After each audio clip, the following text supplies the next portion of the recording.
네, 안녕하세요. 평안히 주셨습니까? 하나님 오늘도 우리에게 좋은 날 허락해 주셨습니다. 오늘도 우리는 낙심하지 않고 용기를 가지고 이 세상으로 나아갑니다. 나를 보면 낙심할 수밖에 없지만 나와 함께 하시는 주님을 보면 오늘도 소망이 있는 거죠. 오늘은 누가복음 3장 8절 말씀입니다. 그러므로 회개에 합당한 열매를 맺고 속으로 아브라함이 우리 조상이라 말하지 말라. 내가 너희에게 이르노니 하나님이 능히 이 돌들로도 아브라함의 자손이 되게 하시리라. 아멘.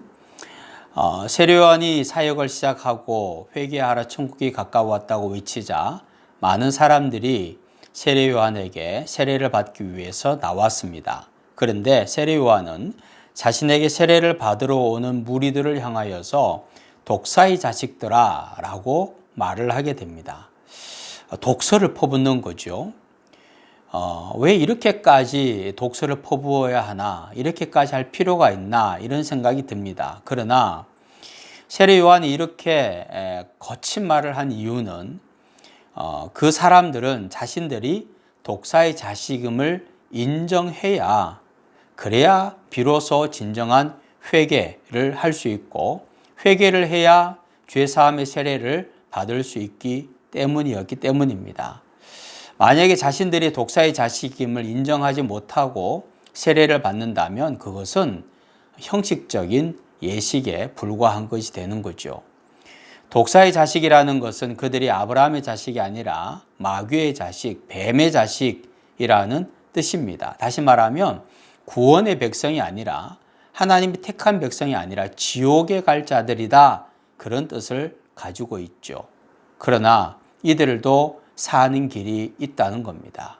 첫 번째는 회개하고, 그리고 두 번째는 회개했으면 회개에 합당한 열매를 맺고 살아가는 삶.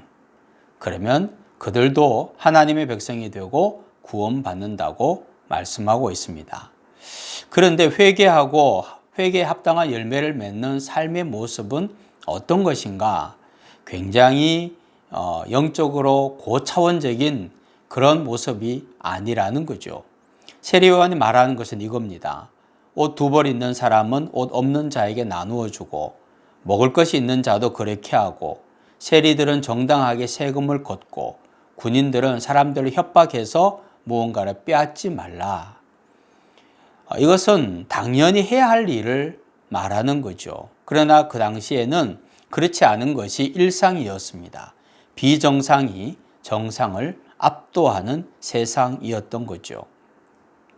회개한다는 것은 하나님이 만드신 원래의 자리로 되돌아간다는 것을 의미합니다.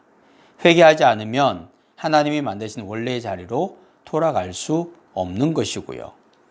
우리의 원래의 자리가 어디겠습니까? 우리의 원래의 자리는 하나님의 품입니다. 하나님 나라입니다. 바로 하나님의 품, 하나님 나라에 들어가는 첫 번째 행위는 바로 회개하는 것이라는 겁니다.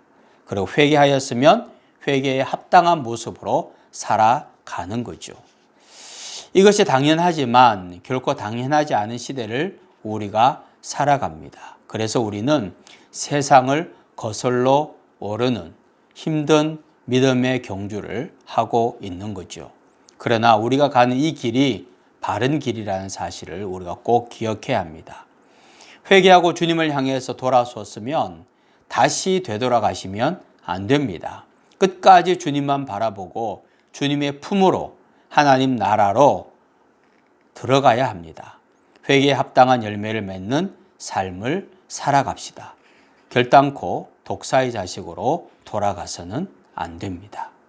하나님, 오늘도 하나님의 품을 향하여 달려가는 우리의 삶이 되게 하여 주시고, 그래서 다시는 독사의 자식이 되지 아니하고 하나님의 백성이 되어서 하나님 나라 안에 머무는 복되고 귀한 삶을 살게 인도하여 주시옵소서. 예수님의 이름으로 기도하옵나이다. 아멘.